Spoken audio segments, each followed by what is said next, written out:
Hello ನಮಸ್ಕಾರ, ನೀವು ನೋಡ್ತಾ ಇದ್ದೀರಾ ಇಂಡಿಯಾ ಫಸ್ಟ್. ನಾನು ರಕ್ಷತ್ ಶೆಟ್ಟಿ. ಈಗ ಹೆಡ್ಲೈನ್ಸ್. ಮೋದಿ ಆಗಮನಕ್ಕೂ ಮುನ್ನವೇ ಸಿದ್ದರಾಮಯ್ಯ ಭರ್ಜರಿ ಆಟ ಕಟ್ಟಿ ಬೀಗಿದ್ದಾರೆ. ಶ್ರೀನಿವಾಸ್ ಪ್ರಸಾದ್ ಭೇಟಿ ಮಾಡಿ ಬದ್ಧ ವೈರತ್ವವನ್ನು ಸಮಾಪ್ತಿ ಮಾಡಿದ್ದಾರೆ.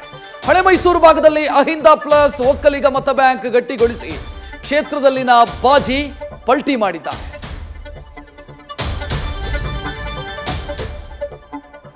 ದಕ್ಷಿಣ ದಂಡಯಾತ್ರೆಯ ಭಾಗವಾಗಿ ನಾಳೆ ಕರುನಾಡಿಗೆ ನಮೋ ಲಗ್ಗೆ ಹಾಕ್ತಾ ಇದ್ದಾರೆ. ಸಿದ್ದು ತವರಲ್ಲಿ ಮೈತ್ರಿ ಬಲ ಪ್ರದರ್ಶನವಾಗೋದಕ್ಕಿದೆ. ಕದನ ಗೆಲ್ಲೋದಕ್ಕೆ ಕೇಸರಿ ಸೇನೆಗೆ ಮೋದಿ ಶಕ್ತಿಯ ಸಾಥ್ ಸಿಗಲಿದೆ.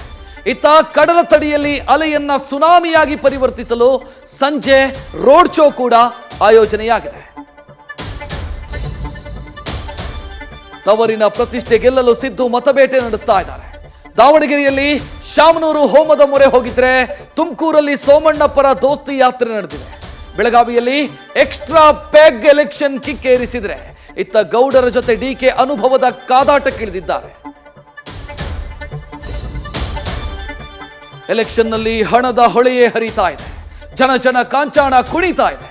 ಬೆಂಗಳೂರಿನ ಜಯನಗರದಲ್ಲಿ 3 ಚೀಲಗಳ ತುಂಬ ಕಂತೆ ಹಣ ಸಾಗಿಸ್ತಾ ಇದ್ದ ಕಾರುಗಳು ಸೀಸ್ ಆಗಿದೆ. ಕಾರು ತಪಾಸಣೆ ಮಾಡ್ತಾ ಇದ್ದಂತೆ ಆರೋಪಿಗಳು ಸ್ಥಳದಿಂದ ಕಾಲ್ಕಿತ್ತಿದ್ದಾರೆ. ಬಂಗಾಳದ ಬಿಲದಲ್ಲಿ ಅಡಗಿದ್ದ ಬಾಂಬ್ ಭೂತಗಳನ್ನು ರಾಜ್ಯಕ್ಕೆ ತರಲಾಗಿದೆ. ತನಿಖೆ ವೇಳೆ ಮುಜಮಿಲ್ ಕೊಟ್ಟ ಸುಳಿವಿನ ಮೇಲೆ ಉಗ್ರರು ಲಾಕ್ ಆಗಿದ್ದಾರೆ. ಹಿಂದೂಗಳ ಹೆಸರು ವಾಸ್ತವ್ಯ ಬದಲಿಸಿ ಕಣ್ಣಾಮುಚ್ಚಾಲೆ ಆಡಿದ ಕಿರಾತಕರಿಗೆ 10 ದಿನಗಳ ಕಾಲ ಪ್ರಶ್ನೆಗಳ ಮೂಲಕ ಎನ್ಐಎ ಬೆಂಡೆತ್ತಲಿದೆ.